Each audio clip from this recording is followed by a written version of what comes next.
discussion, we'll take a few mantras. So mantras, aphorisms, principles that can help you, that are very much like seeds. You know, when you have an aphorism and you have it as a seed, you can plant it anywhere and that seed can fructify. So these mantras, these can be used anytime as we move forward in life. So, and also because it's a discussion, as I said, I just don't like it keeping it a monologue. I'll request you all to also share your reflections as we move forward. It'll be an interactive session, and so when you have reflections, you can raise your hand or you can just speak up, and it'll help us develop the atmosphere of reciprocity. So coming to stress, what is stress? So that's something. So I put a definition there, which I found. So stress comes in because of. Oops, the screen's gone.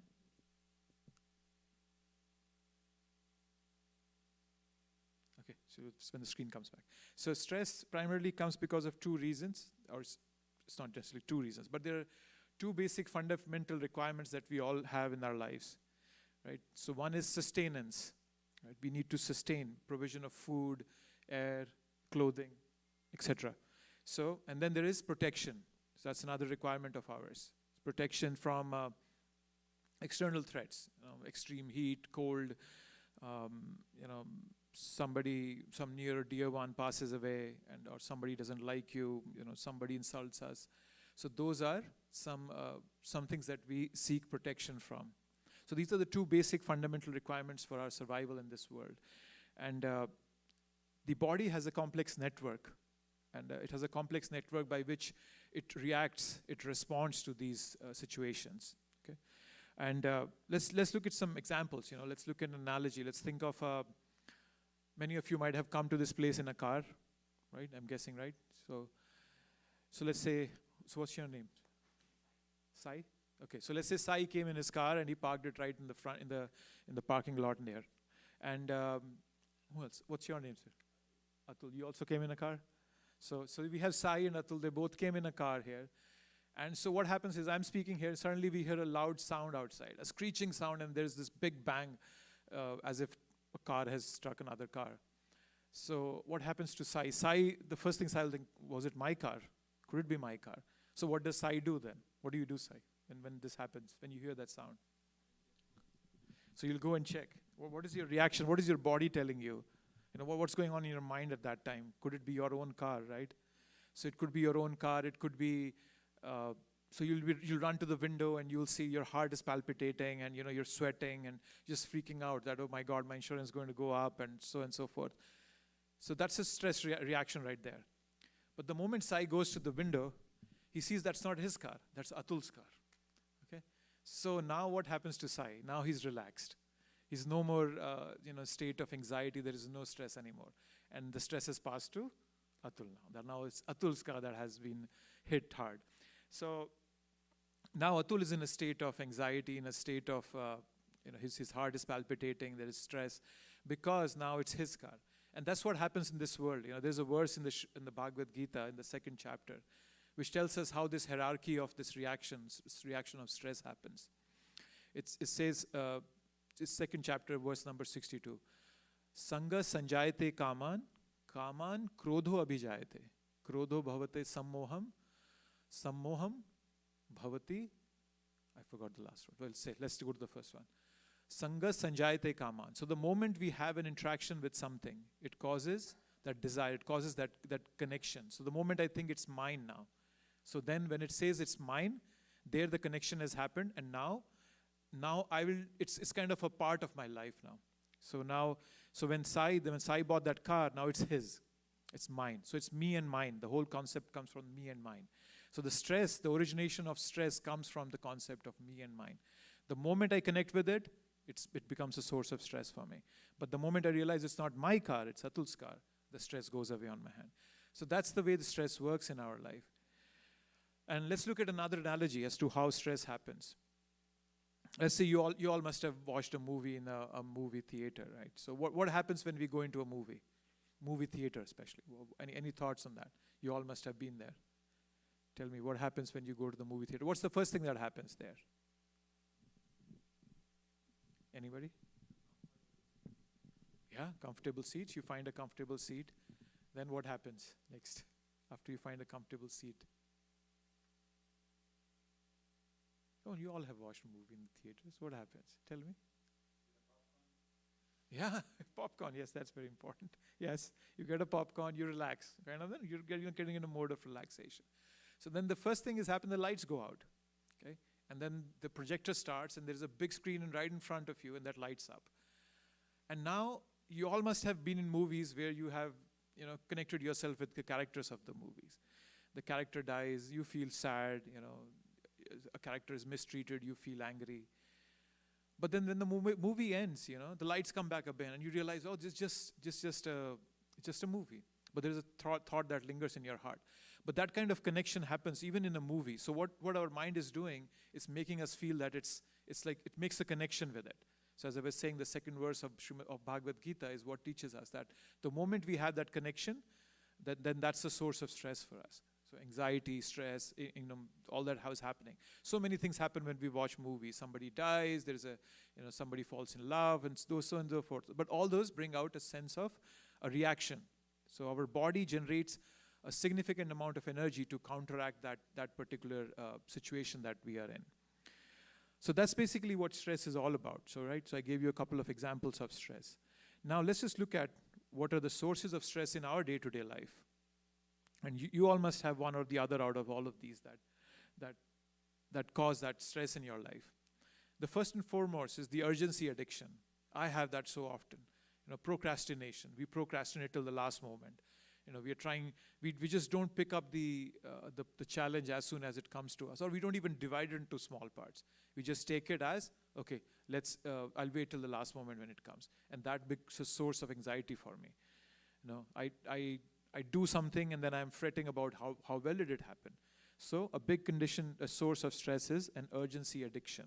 Addiction that we want to wait till the last moment and then it creates a sense of urgency in our lives. The second situation is interpersonal conflicts, right? Somebody insults you, you're somebody, a junior or somebody, he doesn't listen to you. And also, people who are married out of you all, you would know how spouses live, so that's not new. Sometimes a spouse says something and you feel bad about it, or you say something. So there are a lot of these interpersonal conflicts that happen. That's just personal life, but in professional life also those happen. You have a peer whom you have assigned something and the peer doesn't do it on time. So there's a conflict right there. Another aspect of this source of stress is multitasking. So our brain is meant to, it's kind of running at a very high velocity. And when I say a velocity, I mean there are so many thoughts per minute that are coming into my mind. All the time, there are so many thoughts. And what does it do is that all those thoughts that come in my mind, they lead to a fatigue. They lead to a loss of concentration and attention in my mind.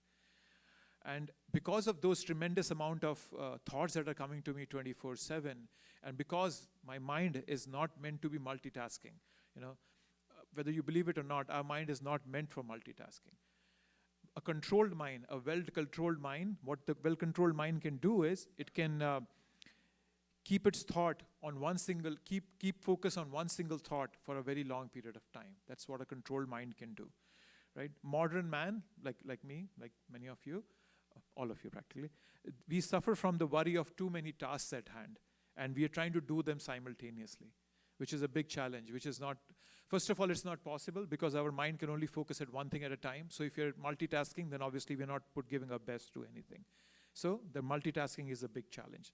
Then comes unrealistic targets.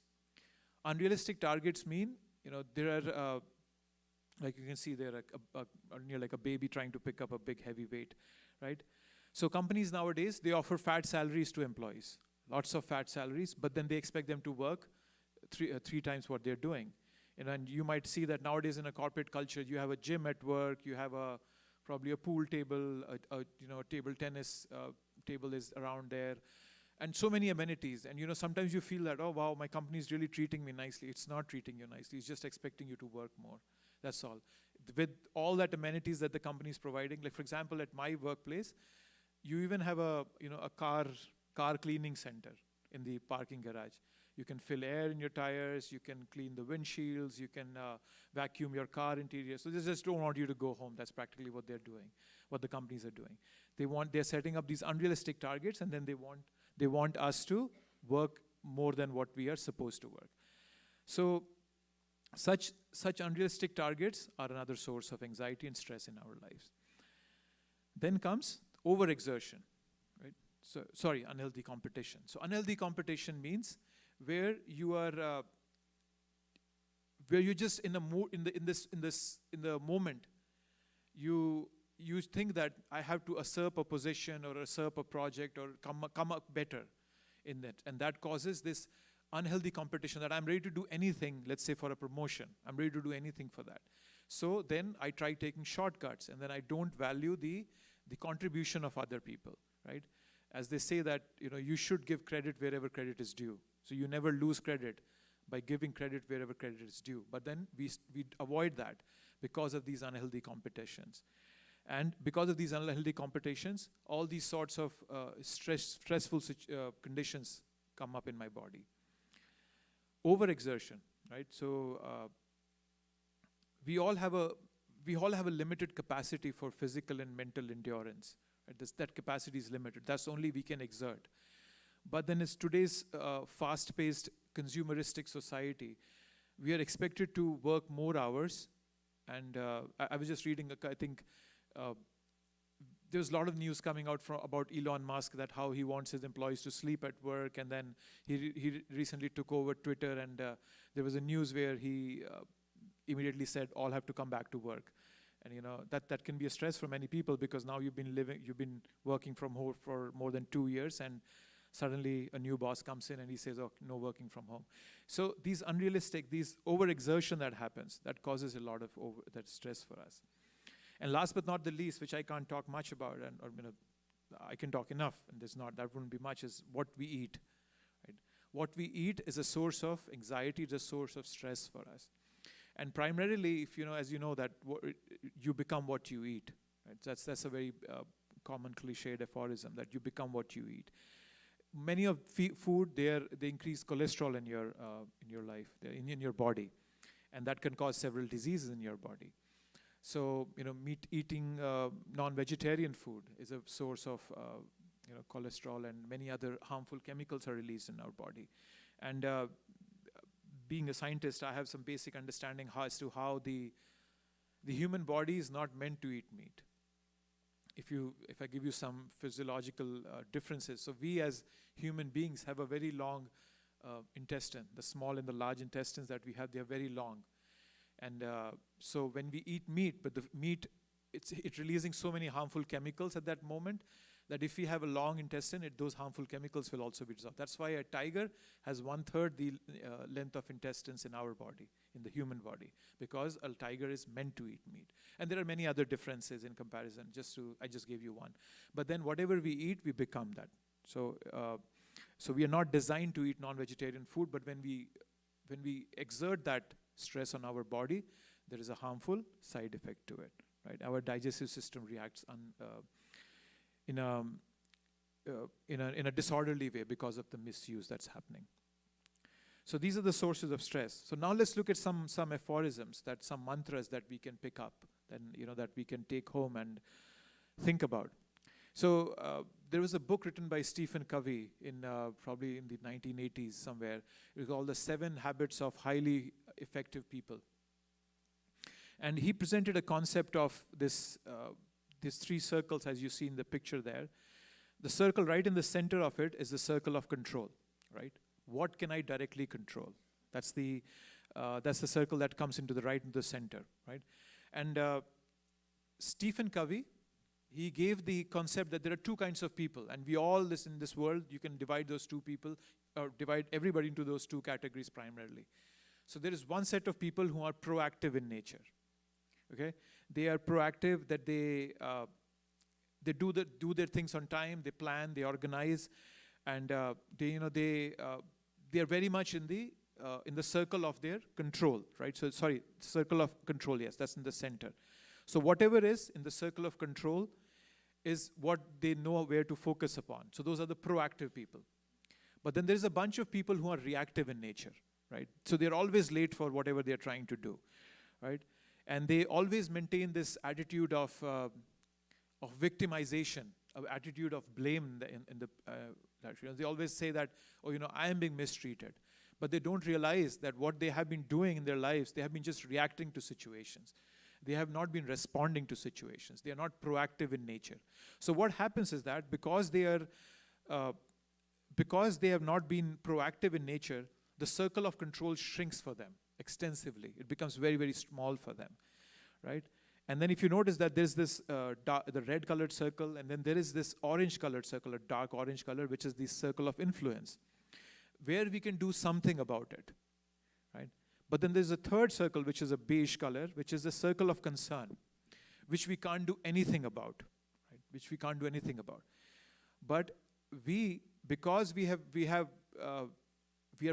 not proactive in nature, we haven't thought through completely as to what we want to do. The circle of my control shrinks significantly.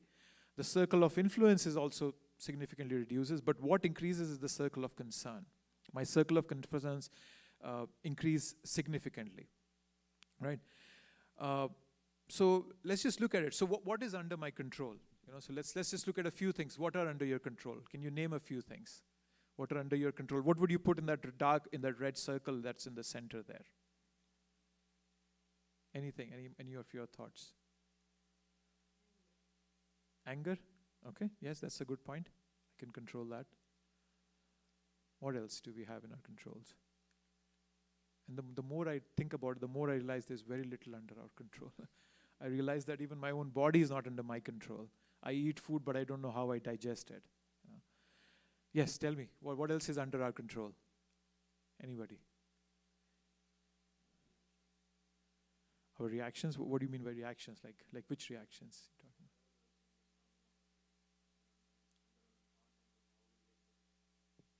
Yes, okay, yeah. Yes, so as you were saying, our reactions. So the people who are reactive in nature, who are not giving it that proper thought as to how to respond to those reactions, their circle of influence shrinks significantly. They have very little influence left on all the things they're doing. Anything else on our control? Way from the back in there. Anybody? Any of your thoughts? Yeah, it's a small list, right? It's a very, very small list. So yes, so a lot of things out of our control. But one way, and when things are out of our control, when the circle of influence, the circle of control has shrunk significantly for us because we are not proactive in nature, stress sets in. When we are, when we are doing it at the last moment, we are doing all our activities at the last moment. So because of being reactive in nature, the circle shrinking, but then when we find that who are proactive in nature, there's one way of controlling our stress by being proactive in nature. And even when we become proactive, not everything will be under our control. There'll be still a lot many things that will not be under our control. So for that, there is an aphorism that I've put up on the screen there, which says that even though it's not in my control, it's not out of control. That's something to keep in mind. That I always feel that I have to figure out everything for myself. I will take a crowbar and I'll unravel every secret in this world. But that's not the way it works. There are so many things that are not under my control. They will never be under my control. So when I realize that even though they are not under my control, they're under somebody's control. There's not out of control. Right? Sun comes out every day at the right time. The sun is at the perfect distance from this earth. A kilometer, a mile here and there. Either we'll be frozen or we will be burned to death, practically. So everything is happening. So there is somebody in control. Right? And that's something that Bhagavad Gita is kind of emphasizing on us on all the times. That try to understand that you are not the only doer of any activity. The Bhagavad Gita explains that there are 5 doers to any activity. It's you, it's the surrounding environments, it's your body, it's the providential, the providence, the nature that's working along with you, and so on and so forth. So there are many other factors. That's what Bhagavad Gita explained to us, that we are not the ones who are in control for everything. So our circle of control is very small, as the picture shows right there. And what I think is that when I put another circle in there, which I said is a circle of dedication. So this is not Stephen Covey, this is me. So please don't quote Sir Stephen Covey for this. So it's me. So I just put it there. So circle of dedication. So when we have a controlled mind, what that controlled mind can do is that we can dedicate our efforts in a very, very specific place as and when we want to. And that's the advantage of having a controlled mind, right? So I can come into the circle of dedication by controlling where I place my attention. So that's another aphorism that you can take home, that if you understand that we all are units of attention, and that's only what we have that we can give to anything. When you're speaking to somebody, let's say, you have a friend, you're speaking to a friend of yours. And as the friend is speaking to you, you suddenly start looking at your watch. What's the reaction that your friend is going to happen? Your friend is going to think that this person is not interested in talking to me. You take out your phone, you start scrolling on your phone. What does the message give? It tells us that this person is not interested in talking to me, right? You're sitting in a group and suddenly you start acting lazy. Yeah, let me just relax back, or all those things, many bodily reactions start demonstrating that I'm not paying attention to what that other person is saying. So we all are units of attention, and Bhagavad Gita gives this information to us. This body is like a hardware.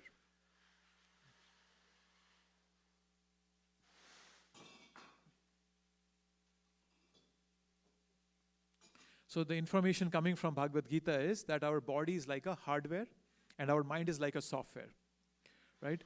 But we as the living entity, we as the soul, are the conscious beings behind that body, which is the one that's actually responding to a situation, right? So wherever I have control, I place my attention there. And that's what increases my circle of control, and that's what takes me into the circle of dedication also. So what happens is that if I am not in the circle of control, if I'm in the circle of influence or in the circle of concern, then what happens is that I am in a state of anxiety. So whenever I'm never in control, that gives me to anxiety. But whenever I'm in the circle of control, that gives me intensity. That makes me more focused in the work I do. So that's where this whole picture, as it's saying, and I had another picture there. So this is something I recently came across, that we are we continuously are losing our attention span. Way back in 2000, it was 12 seconds, and now it's 8 seconds. Now actually it must have been gone. This is somewhere in 2013. So we are close to a decade of that. So it might have even reduced further. And that's the reason why all these social media sites are coming up with these small, what do you call them? Shorts, reels, so on and so forth.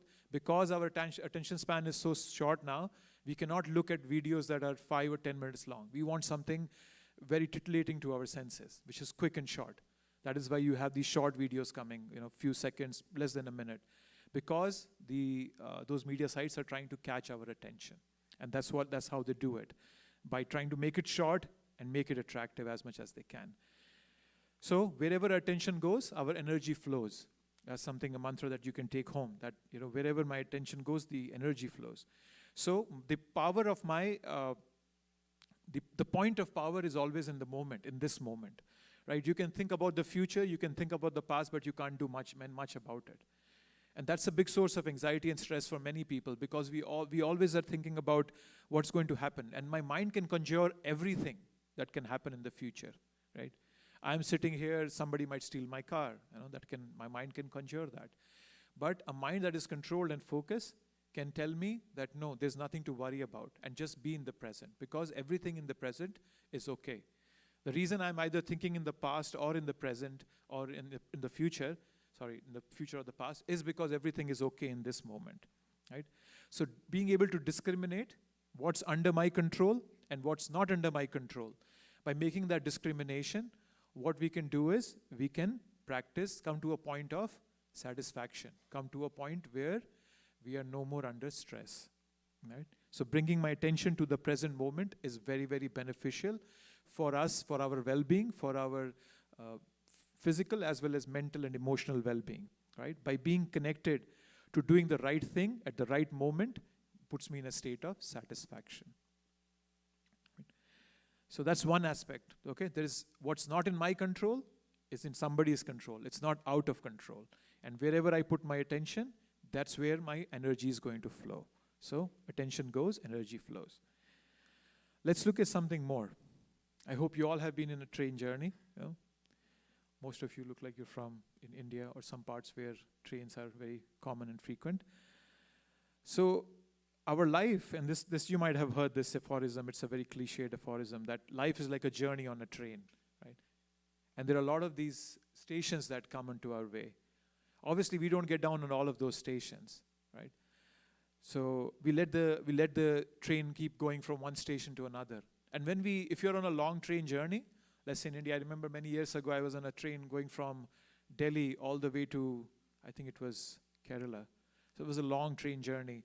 And during that train journey, I saw the weathers changing so frequently. You know, Delhi, then, the weather there was a lot of rain that came in, and then, so there are many weathers that came in. But then that did not affect me because I was just in the journey. My destination was different. So with this train journey, what I wanted to kind of come to in one aphorism was, and before I come to that, let me tell you a story. Okay, there was once this king, and he had a minister who was full of pride. He was very proud of himself. So what the king did, what the king wanted to do was just to give him some sense of humility to the minister. He said that, why don't you? There is a ring out there that can make a sad person happy and a happy person sad. And I'm giving you 6 months, and why don't you just go and find that ring for me? So he says that to the minister. And the minister said, okay, thinking that it's an easy task. So he goes out and he starts looking for that ring. And he goes all over the kingdom, talks to so many people, and he's just looking for that ring. And the king knows that it's a ridiculous task. The minister will never be able to fulfill that task. And this seemed to be the case. The minister keeps looking for it, and the last day has come. And just being very devastated and demoralized, the minister is just looking around. And then he sees that in a corner there is this old man sitting in a bazaar. And the old man is selling these old, some old used materials, some rings, some pieces of cloth. So he sees this as a last desperate measure to get an answer. He goes to that shopkeeper, and he asks him that, have you ever heard of a ring that can make a sad person happy or a happy person sad? And the shopkeeper said, oh yes, why not? I have it here, let me give it to you. So the shopkeeper goes into his shop, and he brings out a ring, and he inscribes something on that ring, right? And then he gives it to the minister. And the minister sees it, he reads the inscription, and he smiles. And he goes back to his king.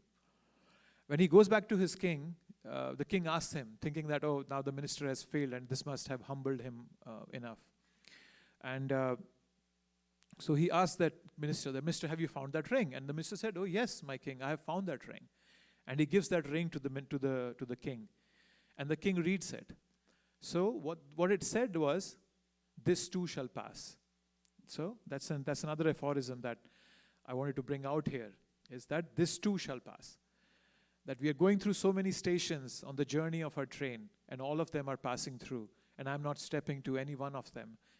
The reason being that because that's not my destination. And whatever is coming into my life, this too shall pass. That's the message that's coming out from the story of the shopkeeper that I just mentioned. So when we start practicing this aphorism, that this too shall pass, we are able to increase our awareness of our perspective, of how we are looking at things. Understanding that I don't have to invest all my energy into everything that comes my way. Or there are many things that come to me that make me stressful. And they will go away. This too shall pass. And as the king said, that it'll make a sad person happy and a happy person sad. So this too shall pass. Every moment that I am in is going to pass through, right? So we are embracing the reality. And that from that higher level that we come to by understanding this perspective and this aphorism, by when we understand is that everything around me is changing. It'll keep on changing. But what's not changing is me. I'm not going to change. I'll always stay. So I'm just going to be a witness. And as things move from one thing to another, as things change from one to another, right? So remembering this mantra, that this too shall pass, it makes me in a state of power. Once again, going back to that 3 circles I was showing you. It puts you in the circle of control when you understand that things are going to pass, right? And this is one very strong message that comes out of Bhagavad Gita. Krishna keeps on telling Arjun that you have to be steady in whatever is happening in your life, whether it's happiness or distress, when it's sorrow or misery or happiness, gain or victory. So just be satisfied, be happy. It's going to pass through. So don't get agitated by that. So that's another very important message coming from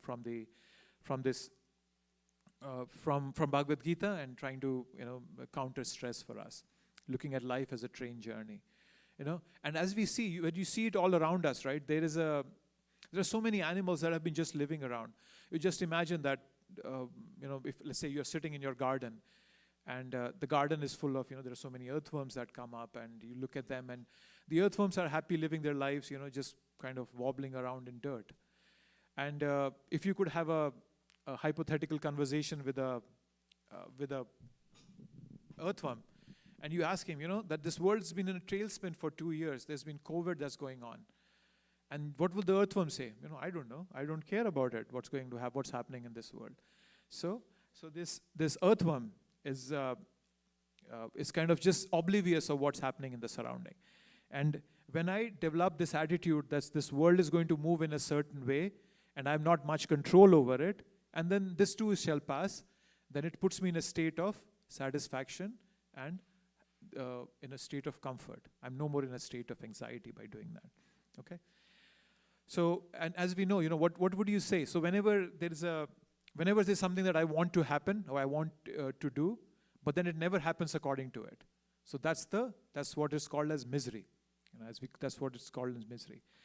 And sometimes nothing happens as according to me, and things are so fastly moving against me that it becomes a disaster. That's what a disaster is. So what's a disaster to an earthworm? Nothing. And similarly, there are so many insects that just live for a day. There's this tiny insect that's born during the time of Diwali, and the lifespan of that insect is only a day. So you can just imagine during one day, the insect, it went to school, it took up a profession, and then it made a family, and then it had children, and then it died, all within a day. So this idea of changing natures and perspectives, we can understand a lot from our surrounding environment. That's as we see it. I can forget that I have a beginning and an end, which Bhagavad Gita always tells me again and again, that I have a beginning and an end. And because I have suddenly lost my thought process around that I have a beginning and an end, I start assuming that there is that I'm going to be here forever, and there is so much for me to solve, and so much for me to control. So that's another way of countering our sense of stress and anxiety. So here I'll just take a pause, and I'll see if you have any thoughts, anything that you would like to reflect back upon, anything that you heard that you liked, that caught your attention. I'll take a pause here. Anybody, anything? As I said, it's going to be more of a dialogue rather than a monologue.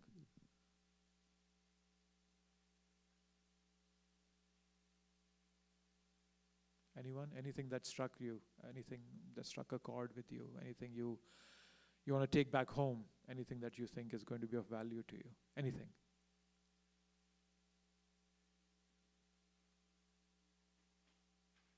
It could be anything. It could be a thought, a reflection, anything, a question.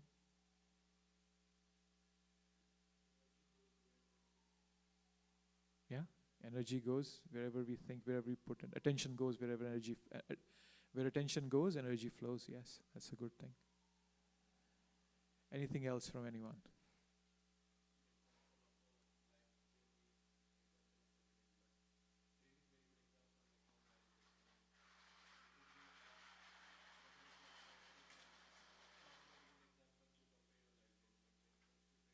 Mm.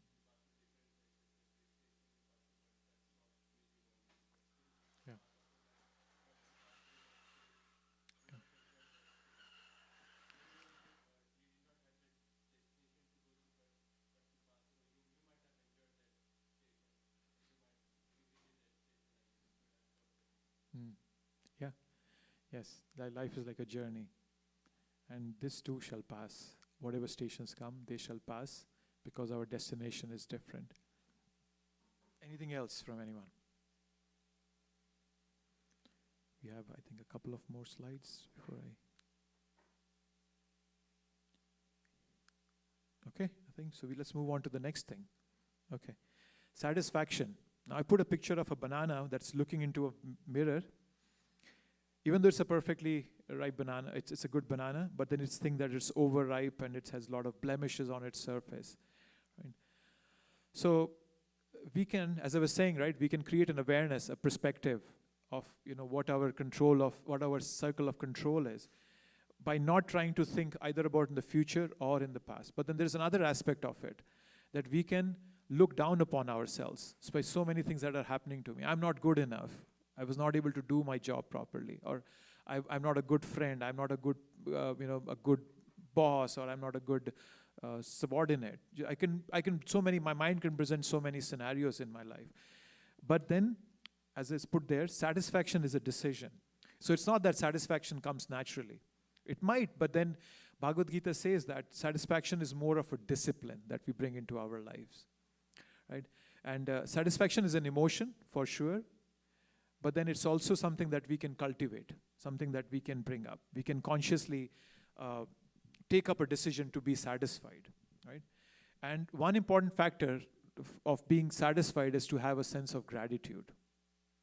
And if I don't have gratitude, it doesn't matter how much I have in my life, I'll never be satisfied with it. Because if we look at our life very closely, you'll realize that it's not that I am doing everything. There are other people involved in my life. As they say, right, it takes a whole village to bring up a child. So there is so much that's happening in my life. External circumstances are there. And if I don't have a sense of gratitude, then what will happen is that I'll not feel satisfaction. And if I don't feel satisfaction, the stress factor will always be there in my life, right? And I can always improve the quality of my life, by surrounding myself with many things. I can have good quality furniture, I'll have a big television, but then all is not enough for me to be satisfied, right? But that doesn't mean I am satisfied. So being satisfied is it's something that you can cultivate. But then in today's consumeristic, fatigued society, the mantra has become that too much is not enough for me. That's the mantra that has become. Instead of being satisfied with what I have, it's become that too much is not enough for me. So one word that is very closely that's synonymous with satisfaction is enough. So when I look at my life very closely, I have enough. I have enough to eat, I have enough shelter, I have a house, I have clothes to wear, and that should be enough for me to bring me to a sense of satisfaction. But it does not. It does not. Why? Because I don't have a sense of gratitude which I can cultivate.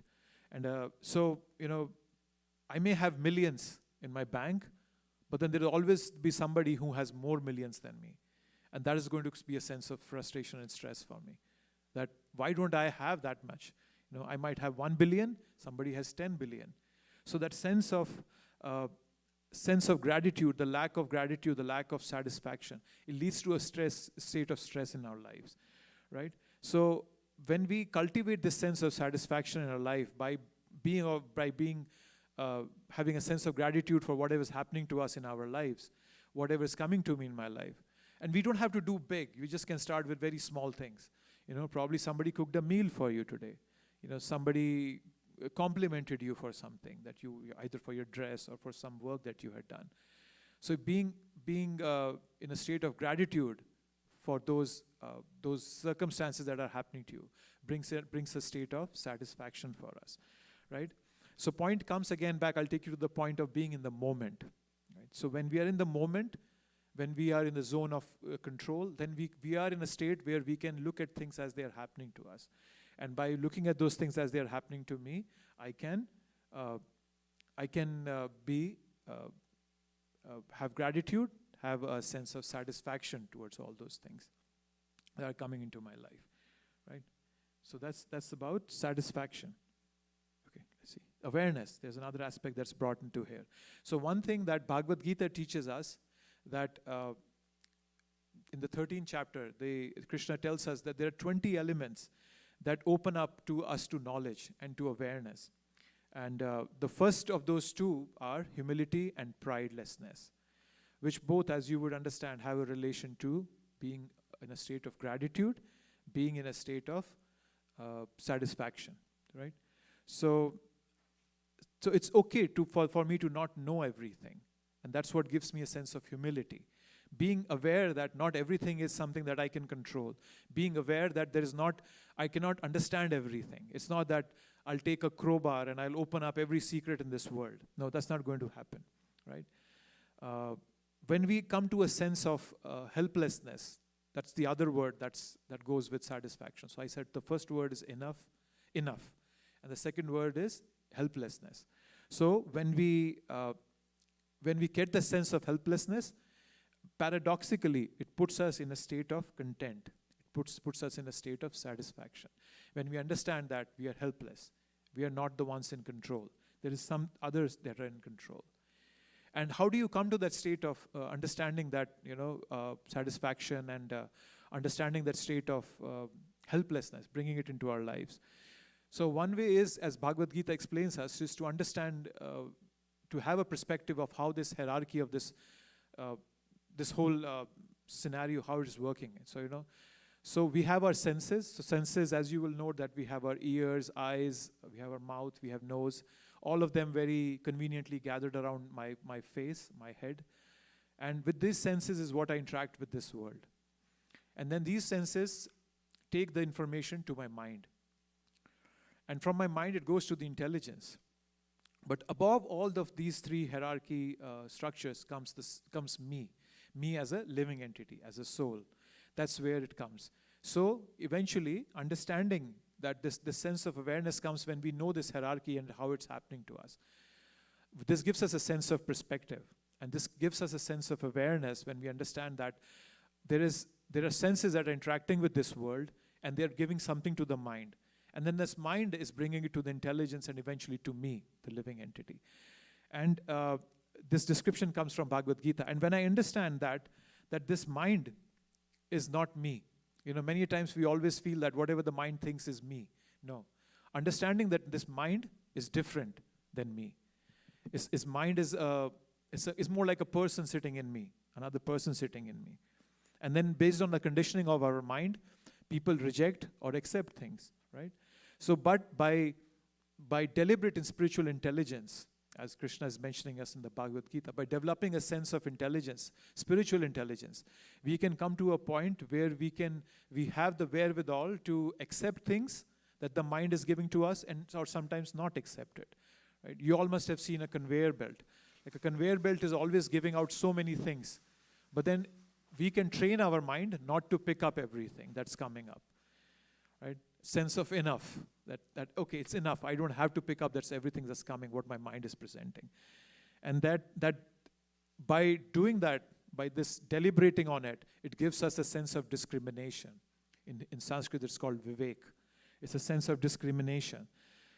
So by doing what we are doing now, what you all are doing, sitting down and discussing, listening to this spiritual knowledge. So, and when we have these kind of discussions, we start to look at this world in a different way, right? So rather than being swept away by the 24-hour news cycle, let's say, by being swept away by that, we have the choice by deliberate spiritual intelligence to not fall trap to it. So cultivating that sense of awareness is what can bring us to a sense of satisfaction. So let's see, what's next? This is an important one. So why is it happening to me? This is a question that we always ask. Why is it happening to me? Why me? I have done everything fine, I've been living my life fine. I've not been doing anything wrong to anybody. But then why is it happening to me? So I just put another, you can say an aphorism there, is that it's not what happens to you that affects you. It's what you think what's happening to you that affects you.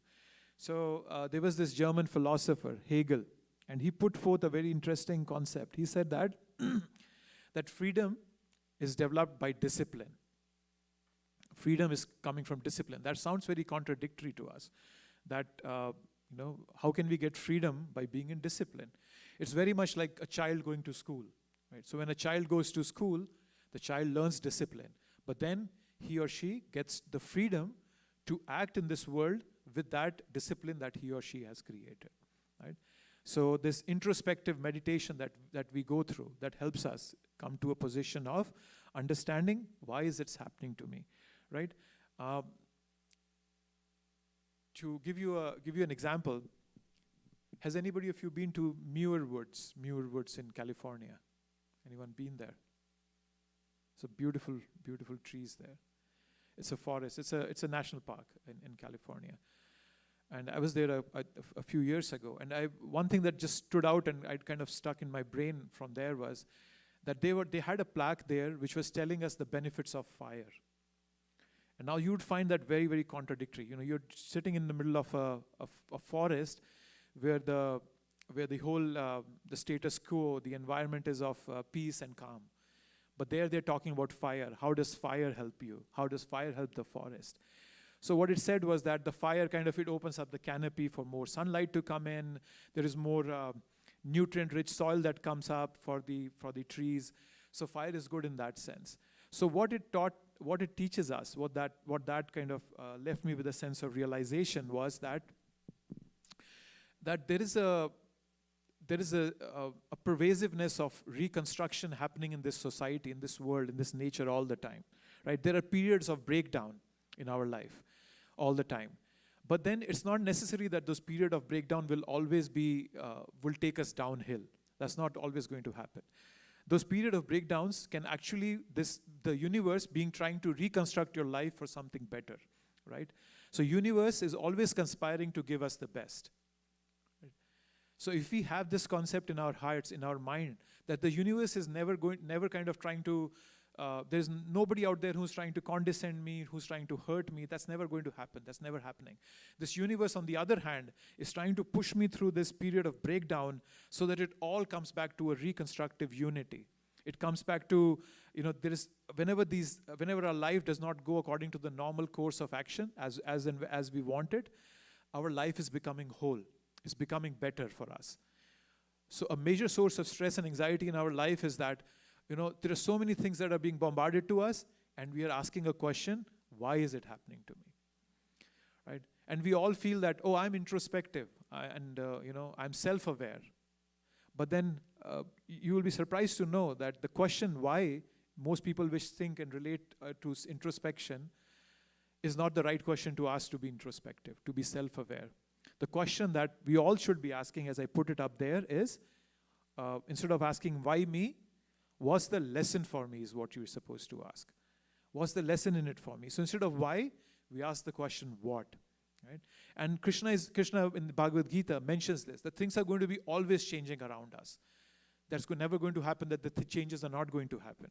So instead of asking why me, just ask what's the lesson in it for me? What can I learn from it? Rather than clinging on to the whole episode that has happened to me and being morose about it, I can take a lesson from it and move away from it. So Krishna takes us to a higher perspective again, right? Krishna is trying to tell us, no, don't worry. Don't worry, things are breaking down. Just remain steady, be happy, be satisfied, be content, and this too shall pass. And when this too shall pass, you will realize that things are now even more amazing than they were before the breakdown. When you break a bone, what happens is that your bone, from the place where it broke, it's left 8 times stronger. That's scientifically proven fact. So when a bone breaks, when it joins back, it becomes more stronger, right? So just take this lesson, that what's in it for me, and not trying to stick to the thought of why. Because the why question is very much like a rabbit hole. It takes you into a dark, never-ending rabbit hole. Because to answer that question why, your intelligence doesn't have the proper set of information. But to answer what, your intelligence has a lot more information. That what is the lesson from it? You can take that. But then you'll not be able to take the why out of it.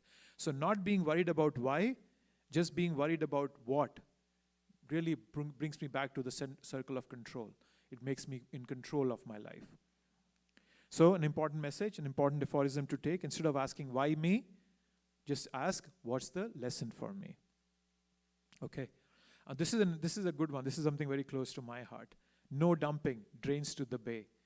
Many of you might have seen these signs on these sewer drains that says that don't dump, drains to the Chesapeake Bay. You might have seen that a lot of here around.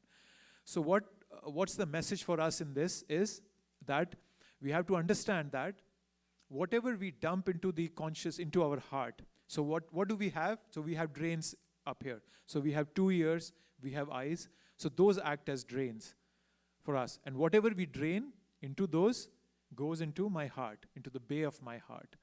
And when they sit into my heart, and it leads to a lot of these unwanted effects, envy, jealousy, because I've been associating with the wrong kind of people, and because I have been draining a lot of garbage into the bay of my heart, what it leaves me with is that my consciousness gets polluted. So we have to associate very, very wisely. That's another aspect of trying to get rid of stress. If you hang out with people who are always stressful, you are going to be stressful. You know, as it goes that if you want to be a drunkard, what do? Is you just find a couple of drunkards and you hang out with them. That's what you do. Right? But if you want to quit drinking, what do is you find the Alcoholics Anonymous, and you can hang out with the right kind of people who don't drink. So then that's what can lead you to a state of consciousness, can leave you with a perspective, with a higher perspective by which you can come out of that stressful situation where it's making you feel that I am not in control, right?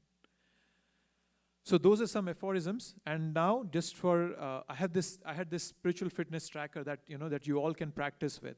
As you all know, 21 days, right? It said 21 days. If you practice something for 21 days, I'm not sure if it's scientifically proven or not, but if you can do something for 21 days, it's short enough that the results are tangible, but then it's long enough that you can actually cultivate it as a habit.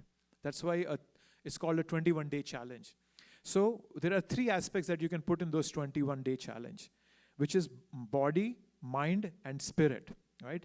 And these body, mind, and spirit can be broadly classified as the self, as me, right? So this is for our edification. If you want to use it, please use it. And these are tried and tested principles, right? So body is what we carry around. And it's an important part. It's like Bhagavad Gita says that we as living souls, are in this body, which is like a machine. And we are carrying this machine around, all around us. So first thing is sleep. We regulate our sleeps. And sleep, whatever is required, don't sleep over or less than that. So when we regulate our sleep, it leaves us with a lot of energy, leaves us nourished. And then when you go to bed earlier, it then makes we wake up earlier, and then we have more time at hand. And as you all might know, that the morning hours are the best time to focus on activities, especially for our spiritual growth. So that's very important. That waking up early in the morning, if you go sleep at the right time, then we get great benefit out of that. We talked about eating healthy, and Bhagavad Gita in the 17th chapter explains what is good for you and how different items that you can eat, different food items that you eat, pushes you into different states of consciousness, goodness, passion, ignorance, according to the food we eat. Then exercise, that's a very important. As you all know that there's a new mantra nowadays that's going on which says that sitting is the new smoking. So just get up. Some of you already might have a schedule of exercise that you're going through. So keeping up with that is very important. So then comes mind. So mind is a juncture between body and spirit and can be refined. Okay, and so one thing that I put up there is wake up to an affirmation. So I mentioned many affirmations today. So you could have an affirmation that you could always begin your day. Don't begin your day with a 24-hour news cycle. A very bad way to start your day. Because as they say, right, if somebody is profiting out of giving you some information, you have to be cautious about what information you take in. So, and all these social media news sites, they are benefiting extremely by you going to those sites. So wake up to a very positive affirmation, right? As Augmendino, he had these 10 vows of success, and he said in one of those vows that I will never greet the day, I'll never greet the dawn without a map. So always begin an affirmation and plan for it. So mind is very vulnerable when we wake up, so always plan for it. So greet the day with a map. Manage screen time, a very important aspect. So what happens is that we don't scroll mindlessly, right? So be very careful of that. When you go to the phone or when you go to your laptop, there should be a purpose behind it, right? Because when we go on the screen mindlessly, we start to scramble. It starts to scramble our brain. It starts to numb our brain. And you all must have noticed that half an hour of scrolling through those Facebook reels leaves you with no thoughts. You're kind of in a state of numbness. That's what it happens. So decide why I'm going to the screen, right? So decide it in advance. Then comes spirit. Spirit is the last one. So we did some chanting earlier. We did some singing. So that's mantra, right? So mantra is anything that helps liberate your mind. So man is made of two parts. The word man is made of two parts. Mantra is made of two parts. Man is the mind, and tra comes from trayate. Trayate means liberation. So mantra helps you liberate your mind. It's very, very powerful and gives you a perspective of our higher self, right? And then another important aspect that I put up there is selfless service. Do some service in which you're not expecting any remunerations, in which you're not expecting what you'll get in return. So, and see how you feel about that, okay? And then comes last is have a gratitude journal. Write down what you are thankful about. So start with mundane things. As I said, somebody might have cooked for you today. So be thankful for that. And this is all practical. This is where the rubber meets the road, as they say, right? So even if it's just one of these, even if it's a tiny molecule, by making these tiny changes, you can change the level of your perspective, and then you can lead a life significantly stress-free, right? So we can get a lot of spiritual oxygen by following these aphorisms that I have put there. A lot of, by inch by inch, we can get out of that ocean of anxiety that always shrouds us all the time. Do it consistently and take it as a medicine, as you would take a medicine, and you can see the change for yourself.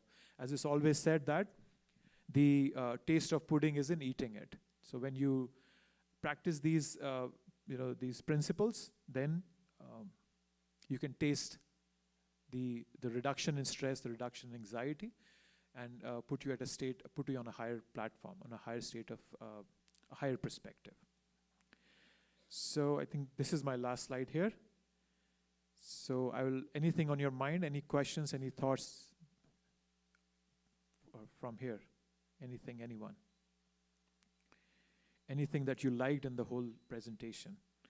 If somebody just wakes you up at 2 in the morning and asks you, what was the guy talking about? What would you tell that person? Is something that you can reflect upon. Anything on your mind? It's a very silent crowd. Taking charge of your day. Yes, taking charge of your day. That's a good thing. And that begins right in the morning when you wake up. What's the first thing you do? Do you go to news and find out that there has been a bombing somewhere and you make your whole day stressful? Or you probably started with some good aphorisms, something, like a mantra meditation or some chanting or some very peaceful music that you can bring out. So what do you start with that? Yes, taking charge of your day. What else? Anything else on your mind that you liked in the whole discussion?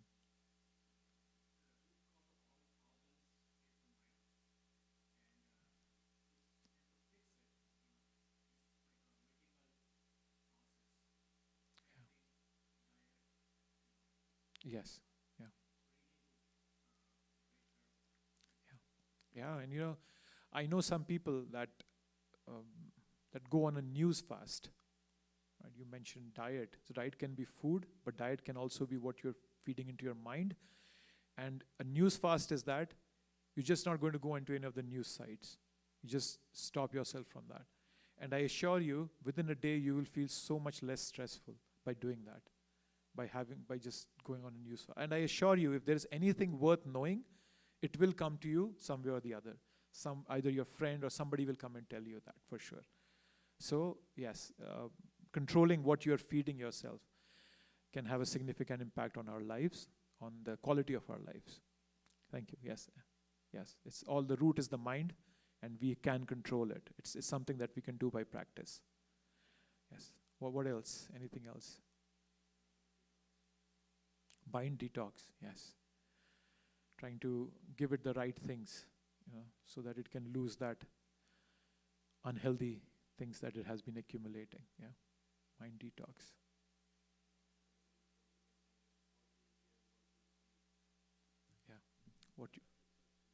Whatever you dump into the bay, whatever you dump into your ears and eyes goes to the bay of your heart, to the and it can pollute our consciousness. It can leave us high and dry, as you would say. Yeah.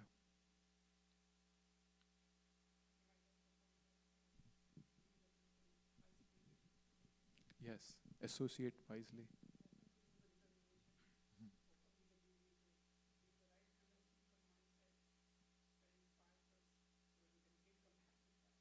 Yeah. Yeah. Associating with the right kind of people, that's very, very important. You become what you associate with.